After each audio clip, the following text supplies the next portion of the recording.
எல்லோருக்கும் வணக்கம். ஸ்ரீவில்லிபுத்தூரில் இருந்துட்டு எண்ணக்காப்பு வைபவம்லாம் சேவிச்சுட்டே இருக்கோம். ஸ்ரீவில்லிபுத்தூரில் எண்ணக்காப்பு வைபவம் நடந்துட்டுருக்கு. ஒவ்வொரு நாளும் தாயார் ஒவ்வொரு திருக்கோலம் போட்டுண்டு அவ்வளோ அழகாக அந்த வடபெரும் கோயிலுடைய சன்னதியில் வாசலில் கோபுரம் வாசலில் தாயார் அப்படி நோன்பு நோக்க போகிறேன்னு சொல்லிட்டு வடபத்திர சைட்டை சொல்கிற விதமாக அவ்வளோ அழகாக வருவாங்க. காலம்புற தங்க பல்லாக்கில் வருவாங்கன்னு பார்த்தோம் இல்லையா? இன்றைய தினம் பாருங்கள், தாயார் தானே நோன்பு நோக்க வரணும், ஆனால் பெரிய பெருமாள் வந்திருக்காரு. ஏன் வடபத்திர சாயி பெரிய பெருமாள் வந்திருக்காரு? கொஞ்சம் நல்லா ஒத்து பாருங்களேன். பெரிய பெருமாள் தான் வந்திருக்காரு. ரொம்ப அழகாக ஆண்டாள் வைபவம் அவ்வளோ அழகாக வீடியோ ரொம்ப அழகாக க்ளோஸில் எடுத்திருக்காங்க. ரொம்பவே அழகாக இருக்குது. சேவிச்சுட்டே இருக்கும். திருவடியிலேருந்து பாருங்கள், ஆண்டாள் நாச்சியார் தானங்க எண்ணக்காப்பு பிரியாவிட முடிஞ்சதுலேருந்து எண்ணக்காப்பு வைபவத்துக்கு போகிறாங்க. ஆனால் இன்றைக்கே தங்க பல்லாக்கில் ஆண்டாள் நாச்சியார் வரலை, பெருமாள் வந்திருக்காரு அப்படின்னு பார்த்தோன்னா, இல்லை, நம்ம ஆண்டாள் நாச்சியார் தான் அப்படி பெரிய பெருமாள் திருக்கோலம் போட்டுட்டு வந்திருக்கா. இல்லைங்க, இது பெரிய பெருமாள் தான், ஆண்டாள் நாச்சியார் கிடையாது அப்படின்னா அப்படியே ரெண்டு ஆண்டாள் அம்மா இருக்கிற ஃபோட்டோவும் பார்த்துட்டே இருக்கோம். பெரிய பெருமாளை ஆண்டாள் நாச்சியார் இருக்கிற ஃபோட்டோவையும் பார்க்குறோம்.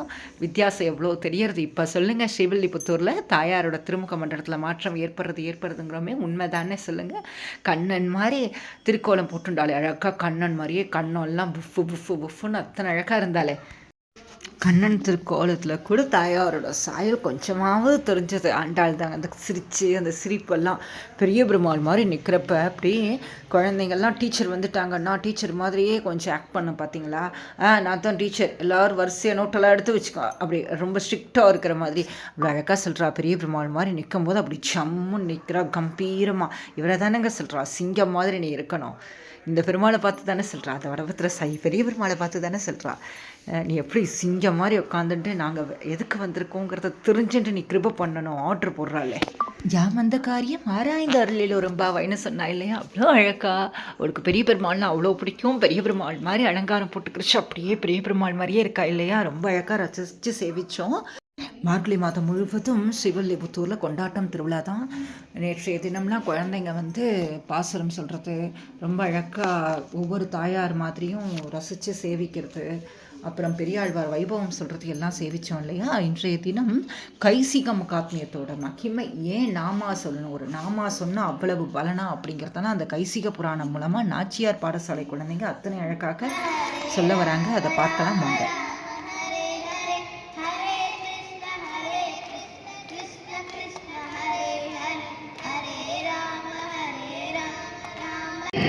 நான் உன்னை சாப்பிடப் போகிறேன். பிரம்மராட்சசே, இந்த ஏகாதசி இரவு விரதத்தை மட்டும் முடித்துவிட்டு வருகிறேன். அடுத்த நாள் நீ என்னை சாப்பிட்டுக் கொள்ளலாம். நான் இப்படி உன்னை நம்போது நீ என்னிடம் இருந்து தப்பித்து சென்று விட்டால் நான் திரும்பி வராவிடில் என்னை 17 விதமான பாவங்கள் வந்தடையும். அதில் 18வது பாவமாக ஸ்ரீமன் நாராயணனை மற்றொரு தெய்வத்திற்கு சமமாக சொன்னால் என்ன பாவம் வருமோ அது நான் திரும்பி வராவிடில் என்னை வந்தடையட்டும். சரி, இது கொடிய பாவம் என்பதால் நான் உன்னை அனுமதிக்கிறேன். சென்று வா. சரி. ஹரே ராம ஹரே ராம ராம ராம ஹரே ஹரே, ஹரே கிருஷ்ண கிருஷ்ண கிருஷ்ண ஹரே ஹரே, ஹரே ராம ராம ராம ஹரே ஹரே, ஹரே கிருஷ்ண கிருஷ்ண கிருஷ்ண ஹரே ஹரே, ஹரே ராம ராம ராம ஹரே ஹரே, ஹரே கிருஷ்ண கிருஷ்ண கிருஷ்ண ஹரே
அங்கு சென்றால் உன்னை பிரம்மராட்சஸ் சாப்பிட்டுவிடும். அதனால் நான் சொல்றதை கேள். நான் வேறு வழி கூறுகிறேன். அந்த வழியில் சென்றால் நீ உயிர் தப்பித்து வாழலாம். இல்லை இல்லை, என்னை மன்னித்து விடுங்கள். நான் பிரம்மராட்சசிடம் சென்றாக வேண்டும். எதற்கு? நீ உயிர் தப்பித்து வாழ வேண்டும். அதனால் நான் சொல்ற வழியில் நீ போகலாம். இல்லை இல்லை, என்னை மன்னித்து விடுங்கள் பெரியவரே. நான் கொடுத்த சத்தியத்தை மீறுவதை விட உயிரை விடுவதே மேல். எனவே நான் பிரம்மராட்சசிடம் சென்றாக வேண்டும். சரி. ஹரே ராம ஹரே ராம ராம ராம ஹரே ஹரே, ஹரே கிருஷ்ண கிருஷ்ண கிருஷ்ண ஹரே ஹரே, ஹரே ராம ராம ராம ஹரே ஹரே, ஹரே கிருஷ்ண கிருஷ்ண. விட்டாயா? இப்படி ஒரு மனிதனா? ஏ பிரம்மராட்சசே, நான் ஏகாதசி விரதத்தை முடித்துவிட்டு வந்துவிட்டேன். இப்பொழுது நீ என்னை சாப்பிட்டு பக்தனா? நீங்கள் எங்கேனும் இப்படி ஒரு மனுஷனை பார்த்திருக்கிறீர்களா? நாம் இனமே உதவி கேட்போம். நம்பாடுவானே, நான் ஒரு சாபத்தினால் இப்படி ஆனேன். நீ இரவு முழுவதும் பாடிய பழத்தை மட்டுமாவது எனக்கு கொடு. நான் சாப விமோசனம் அடைவேன். நான் உனக்கு உதவதான் விரும்புகிறேன். ஆனால் நான் எந்த பலனை எதிர்பார்த்து பாடவில்லையே. நம்பாடுவானே, உதவி செய். நான் நல்லவனாகத்தான் பிறந்து வாழ்ந்தேன். ஆனால் என் குலதர்மத்திற்கு எதிராக நிறைய பணம் சம்பாதிக்க நினைத்தேன்.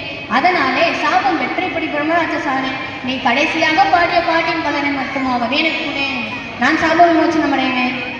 சரி, நான் கடைசியாக கைசிகபன்னில் பாடிய பாட்டின் பலத்தை மட்டும் உனக்கு தருகிறேன். ஜெய் சீதாராம். ஜெய் சீதாராம். நாமா மகிமையை அவ்வளோ அழகாக நாச்சியார் பாடசாலை குழந்தைங்க அத்தனை அழகாக கைசிக புராணம் மூலமாக சொன்னாங்க. ஆமாங்க, கைசிக புராணத்தில் அந்த நம்பாடுவான் பாடின அந்த கைசிக பண்ணில் வரக்கூட ஒரு பாட்டு இரவு முழுவதும் பாடிய பாடலோட பலன்லாம் கிடையாதுங்க. ஒரே ஒரு பாட்டோட பலனில் கொஞ்சம் கொடுத்ததுனால பிரம்மராட்சஸுக்கு சாப விமோச்சனம் ஆகிறது அப்படின்னா நாமாவோட பலனை வந்து இவ்வளவு தான் அப்படிங்கிறதெல்லாம் சொல்லி முடிக்க முடியாது இல்லையா? அவ்வளோ அழகாக குழந்தைங்க அத்தனை அழகாக கைசிக புராணத்தை நம்மளுக்காக கொடுத்தாங்க. அத்தனை அழகாக இருந்தது, பார்த்தோம். தாயார் அவ்வளோ ரசித்து கேட்குறா பாருங்களேன். தாயாருக்கு பக்தி பண்ணுறதுனா ரொம்ப பிடிக்கும். திருப்பாவை 30லையும் தாயார் திரும்ப திரும்ப அதான் சொல்கிறா, பக்தி பண்ணுங்க, சரணாகதி பண்ணுங்க, வாயினால் பாடி மனத்தினால் சிந்திக்க. கைசிக புராணம் பெரிய புராணத்தை தாயார் அழகாக சின்னதாக சொல்லிட்டா. என்ன சொல்கிறா? பகவான் நாம அவசன்னா தீயினல் தூசா செப்பையிலோ ரெம்பாவாய். நம்ம பண்ண பாவம்லாம் தீயில் போட்ட தூசு மாதிரி என்ன ஆகிடுமா? ஓடி போய்டும், ஒன்றும் இல்லாமல் போய்டும். அது மட்டும் இல்லை, பாவமே நம்மளை செய்யக்கூடாமையே நம்ம என்ன செய்ய, அந்த கோவிந்த நாமம் நம்ம காப்பாற்றுங்கிற இன்றைய திருப்பாவை பாசுரத்துலையும் நேற்றையே சொல்லிட்டா. கோவிந்த நாமம் தான் வசத்தி அப்படின்னு கூடாரே வெல்லும் சி கோவிந்தான்னு சொல்லிட்டா. இன்றைய தினமும் அதே கோவிந்த நாமாவை தான் மறுபடியும் சொல்கிறா. இன்றைய தினம் சரணாகதி தத்துவத்தை தாயார் சொல்கிறா. ரொம்பவே அற்புதமான பாசுரம். முதல் பாசுரங்கள்லாம் தாயார் நிறைய சொல்லிட்டா. முதல் பாசுரத்துலலாம் வந்து பரவாசுதேவனை சென்றா, பரம் யூகம் அத்தரியாமின்னு வரிசையாக 5 பாசுரங்கள் சொல்லிட்டா. அடுத்த 10 பாசுரங்களில் தாயார் 10 விதமான குணங்களை சொல்லி எழுப்புகிறாள். அடுத்தடுத்து வர பாசுரங்களை 16வது பாசுரத்தில் இருந்து கோகுலமே ஸ்ரீவில்லிபுத்தூரில் இருக்கக்கூடிய அந்த வடபத்திர சாயி சன்னதியை தான் என்ன செய்கிறான்னா பெருமாளோட வீடு, அதுதான் கோகுலம், கண்ணனோட வீடு அப்படின்னு சொல்லிட்டு அங்கே இருக்கிற ஒவ்வொருத்தங்களையாக எழுப்புறா. காவலர்கள், அடுத்து யசோதாம்மா, நந்தகோபர், நப்பின்ன பிராட்டின்னு எல்லாரையும் எழுப்பியாச்சு. அடுத்து பெருமாளையும் எழுப்பியாச்சு. பெருமாள்கிட்டே நீ வந்து இந்த மாதிரிலாம் எங்களுக்கு கிருபை பண்ணாமல் இப்படி சயனிச்சு படுத்துட்டுருக்கலாமா அப்படின்லாம் தாயார் கேட்டாங்க இல்லையா? அதற்கப்புறம் தாயார் வந்து நாம மகிமையை சொல்கிறா. நேற்றைய தினமே நாமத்தோட மகிமையை சொல்ல ஆரம்பிச்சிட்டா. ஏன் நம்ம பெருமாள் நாமாவை சொல்லணும் அப்படின்னு கூடாரை வெல்லும் சீர் கோவிந்தான்னு சொல்லிட்டா. உன் தன்னை பாடி பறை கொண்டு யாம் பெரும் உன்னை பற்றி பாடினா கிடைக்காதது என்ன அப்படிங்கிறத தாயார் சொல்லிட்டா. இன்றைய தின பாசுரத்துலேயும் அத்தனை அழகாக சொல்கிறா. கறவைகள் பின் சென்று காணம் சேர்ந்துன்போம் அறிவொன்றும் இல்லாத ஆய்குளத்துன்னு சொல்கிறா. என் கறவைகள் பின் சென்று காணம் சேர்ந்துன்போம்னா பொதுவாகவே கோகுலத்தில் வந்து எல்லாருமே வந்து என்ன செய்கிறாங்கன்னா கறவைகள் பின் சென்று ஆடு மாடுகளை மேய்ப்பது தான் எங்களோட தொழிலாக கொண்டிருக்கோம் நாங்கள். அப்படி நாங்கள் வந்து ஆடு மாடுகளை மேய்ச்சிட்டு அதுக்கப்புறம் காட்டுக்கு போயிட்டு மறுபடியும் வந்து சாப்பிட்டு இதை மாதிரி தான் நாங்கள் இருக்கோம். எங்களுக்கு அறிவெல்லாம் பெருசாக கிடையாது. அதனால் நீ என்ன செஞ்சிரு, எங்களை மன்னிச்சிருப்பா. உன் தன்னை பிறவி பெருந்தனை புண்ணியம் யாமுடையோம். நீ வந்து இந்த ஆயர் குலத்தில் பிறந்ததுனால, கோகுலத்தில் பிறந்ததுனால நாங்கள் என்ன செஞ்சுருக்கோம், நாங்கள்லாம் புண்ணியம் அடைஞ்சிருக்கோம் போல். நீ வந்து எங்களோட சேர்ந்து மாடு மேய்ச்சி எங்கள் கூடயே இருந்த இல்லையா, அதனால் நாங்கள் ரொம்ப புண்ணியம் பண்ணியிருக்கோம் போல். குறைவொன்றும் இல்லாத கோவிந்தா, நீ இப்படி கோகுலத்துக்கு வந்தால் கூட உனக்கு ஒன்றும் குறையப்படுறதில்ல. உன்னோட புகழுக்கு ஒன்றும் வந்து புகழ்லாம் ஒன்றும் மங்கிடலை. நீ அப்படியே தான் இருக்க. வைகுண்டத்தில் எப்படி இருக்கியோ அதே மாதிரி தான் இருக்க. சிவல்லிபுத்தூரில் வடபுத்திர சாயி அப்படி சம்முன்னு இருக்கியே, உனக்கு எந்த விதமான குறையும் கிடையாது. குறையொன்றும் இல்லாத கோவிந்தா, மறுபடியும் மறுபடியும் கோவிந்த நாமாவோட பெருமையை தான் தாயார் சொல்கிறா. குறையே கிடையாதான் கோவிந்தனுக்கு, ஒரு குறையும் கிடையாதான். குறையொன்றும் இல்லாத கோவிந்தா, உன் தன்னோடு உறவில் நமக்கு இங்கே ஒழியாது. உன்னோட எங்களுக்கு ஏற்பட்ட உறவு வந்து என்ன செய்ய ஒழிக்க முடியாதுப்பா. நீ நினைச்சாலும் முடியாது. ஏன் நீ நினைச்சாலும் முடியாதுன்னு தயார் சொல்கிறாரு. நீ தானே எங்களையே படைச்சிருக்க, அப்போ நீயே எங்களை விட்டு கொடுத்துட முடியுமா? உன்னால் அப்படிலாம் எங்களை விட்டு கொடுத்துட முடியாது. நாங்களும் உன்னை தவிர வந்து என்ன செய்ய முடியாது. வேறு ஒரு தெய்வத்தை நாடிலாம் எங்களாலேயும் போக முடியாது. என்ன காரணம்னா, நீ தான் நாயகன், நீ தான் எங்களை காப்பாற்றணும், நீ தான் எங்களை படைச்சவன், நீங்கள் தான் எங்களுக்கு என்ன செய்யணும், கிருபை பண்ணணும் அப்படின்னு சொல்கிறா. வடபத்திர சாயி, பெரிய பெருமாளே, உனக்கும் எனக்குமான இந்த உறவை, எங்களுக்குமான இந்த உறவை யாராலையும் ஒழியாது. அறியாத பிள்ளைகளோ, எங்களுக்கு நாங்கள் அறியாத பிள்ளைகள்ப்பா. அன்பினால் உன் தன்னை சிறுவேரழைத்தனவும் சீறி அருளாது. அன்பினால், மிகுதியான அன்பினால், பாசத்தினால் நாங்கள் என்ன செஞ்சுருப்போம், ஒன்று டே கண்ணா வாடா போடா அப்படின்னு சொல்லியிருப்போம். மாடு மேய்க்க போதுதான் கண்ணன் வந்து இந்த வடபத்திர சாயி பெரிய பெருமாள் கோகுலத்தில் கண்ணனாக தானே இருந்தால் தாயார் சொல்கிறா. அப்போ வந்து எல்லாரும் நாங்கள்லாம் என்ன செஞ்சுருப்போம், ஒன்று அன்பின் மிகுதியால் வாடா போடான்னு கூட கூப்பிட்ருப்போம். கொஞ்சம் மரியாதை குறைச்சலாக கூட கூப்பிட்ருப்போம். நீ அதெல்லாம் நீ வந்து தப்பாலாம் எடுத்துக்காத. நாங்கள் வந்து ஏதாவது சிறு பேர் நீ யார் அப்படிங்கிறத தெரிஞ்சுக்காமல் நாங்கள் அப்படி செஞ்சோன்னு நினைக்காத. எங்களோட அன்பு அப்படி. நீ பெருமாள் தான் எங்களுக்கு தெரிஞ்சாலும் நீ வந்து எங்களுக்கானவர், எங்கள் பெருமாள் அப்படிங்கிற ஒரு உரிமையில் நாங்கள் வந்து ஏதாவது அன்பின் மிகுதியால் இது பண்ணியிருப்போம், அழைச்சிருப்போம் ஒன்று. அதனால் நீ என்ன செஞ்ச, அதை கோபம் எடுக்காதப்பா, சீறி அருளாதே. நீ என்ன செஞ்ச, அதுக்காக சீறி அருளாதே. எங்களுக்கு அறிவு கிடையாது. தாயார் திரும்ப திரும்ப அதான் சொல்கிறா. அறிவுனாலெல்லாம் பெருமாள்கிட்ட போகவே முடியாது. கொஞ்சம் கூட பெருமாள் நல்ல பெரிய பெருமாள்ப்பா, இவர்கிட்ட சேவிச்சா எல்லாம் கிடைக்கும்னு சொல்கிறாங்களே, அப்படிலாம் அன்பை ரொம்ப அறிவாலெல்லாம் போய் அவர்கிட்ட பக்கத்தில் போய் நிற்க முடியாது. ஏதாவது ஒரு பிரதிபலன் பார்த்துனா நீங்கள் அவர்கிட்ட போய் நிற்க முடியாது. அப்போ நமக்கு ஏதாவது வேணும்னு கேட்டால் பெருமாள் கொடுக்க மாட்டார்னா அந்த அர்த்தம் கிடையாது. அப்படி யசோதா மாட்ட வாயில் மண்ணை போட்டு காமிச்சப்ப, வாயை தடா கண்ணா அப்படின்னு சொன்னதும் அப்படியே 7 உலகமும் கண்ணனோட வாய்க்குள்ளே தெரியறதான். அப்போ கூட யசோதாம்மா மயக்கம் போட்டு விழறா. எத்தனை வத்தம் கோகுலத்தில், எப்பா அசுரர்கள் வதம்லாம் நடந்துகிட்டே இருக்கும் போதெல்லாம் கோபிகைகள்லாம் சொல்கிறாங்களாம். யசோதாம்மா சொல்கிறான், அச்சோ குழந்தைக்கு கை ஒழிச்சிருக்குமே, காது ஒழிச்சிருக்குமே, இந்த குழந்தை அரக்கர்களை வதம் பண்ணிடுத்து, ஆனால் அந்த அரக்கர்கள்லாம் இறந்தே போயிட்டாங்க. இந்த குழந்தை வந்து பூதனையை வந்து வதம் பண்ணுறப்பையும் சரி, சகடாசுரன் வதம் பண்ணப்பையும் சரி, அவங்கெல்லாம் என்னென்னா கண்ணனுக்கு கை ஒழிச்சிருக்கோம், சிச்சோ கண்ணன் அவள் ஏதாவது பண்ணிடுவாளோ அப்படின்னு தான் பயந்தாங்க. ஏன்னா அறிவினால் அவங்க வந்து பெருமாள் அடையணும்னு நினைக்கல, அன்புனால், உண்மையான பக்தியினால். அதுபோல தான் நாங்களும். தாயார் தான் நம்மளுக்கு திரும்ப திரும்ப திரும்ப திரும்ப வலியுறுத்துகிறாங்க. அறிவுனாலெல்லாம் பெருமாள்கிட்ட போக முடியாது. நான் நிறைய மந்திரம் சொல்கிறேன், எனக்கு நிறைய மந்திரம் தெரியும், பெருமாள் கிடச்சிருவாருன்னா கிடைக்க மாட்டார். அன்பாக போகணும், பக்தியாக போகணும். உண்மையான அன்பு, உண்மையான பக்தி, சரணாகதி பண்ணணும். நீ தான் எல்லாம், எனக்கு ஒன்றை தவிர வேறு கதி கிடையாதுன்னு சரணாகதி பண்ணிட்டோம், பெருமாள் நம்மளுக்கு கிடச்சிருவார். அதைத்தான் தாயார் எத்தனை அழகாக சொல்கிறா. நீ தாராய் பறையேலோரம்பாவாய், நீ தானே எங்களுக்கு, நீ தான் எல்லாம், நீ தான் எங்களை காப்பாற்றணும். அத்தனை அழகாக இந்த சரணாகதி தத்துவ பாடல் பார்த்தோம். நாளைய தினம் ரொம்பவே அழகான சிற்றம் சிறுகாலை சாற்றுமுறை பாசுரம், அத்தனை அழகான பாசுரம், அதை நம்ம அனுபவித்து சேவிக்கலாம்.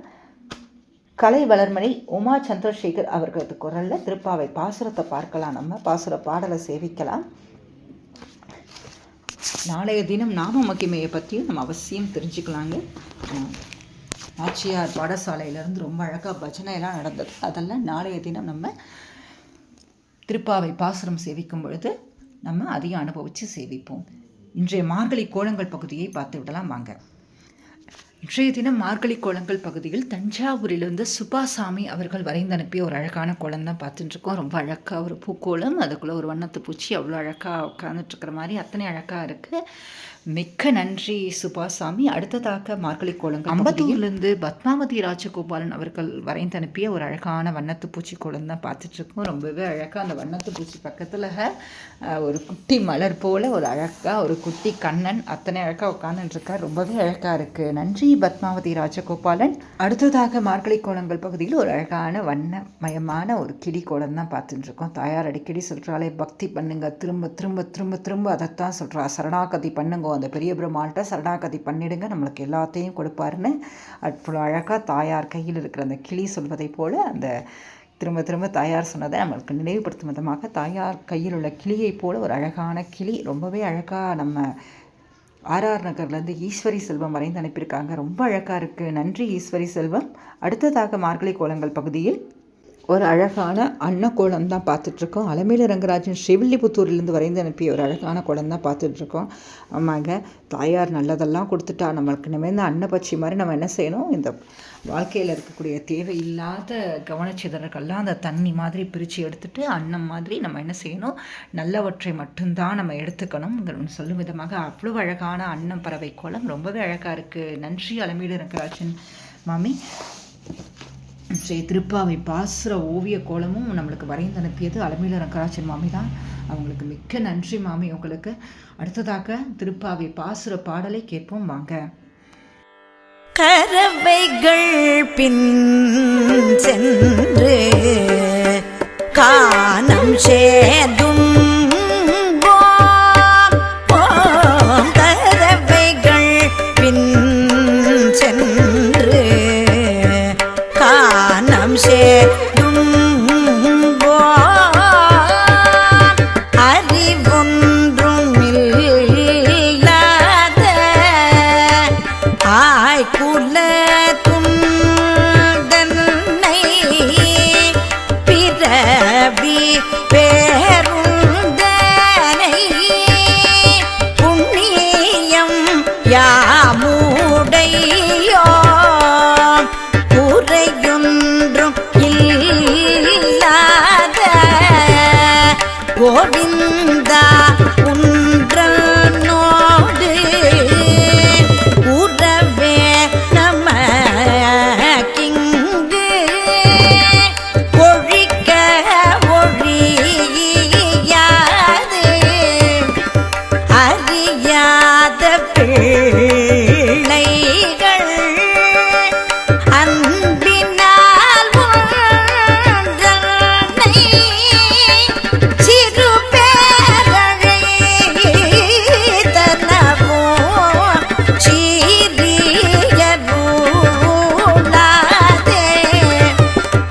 இறைவாணி தாராய் பறையேலோ ரெம்பாவாய் ஆய்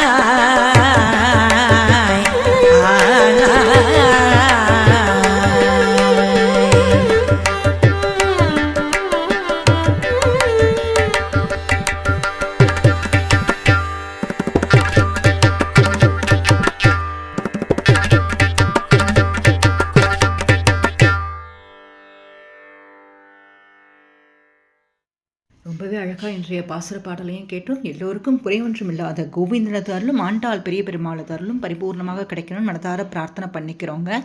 நாளை எண்ணெய் காப்பு வைபவம் எல்லாமே நம்ம தொடர்ந்து சேவிக்கலாம். தாயார் பாருங்கள் அவ்வளோ அழகாக சிரிச்சுட்டே இருக்கா. தாயாரும் பெருமாளும் ஒரே போல் இருக்கிற மாதிரி தோன்றினாலும் இல்லைங்க, ரெண்டு பேருமே தாயார் தான். நல்லா சேவிச்சுக்கோங்க.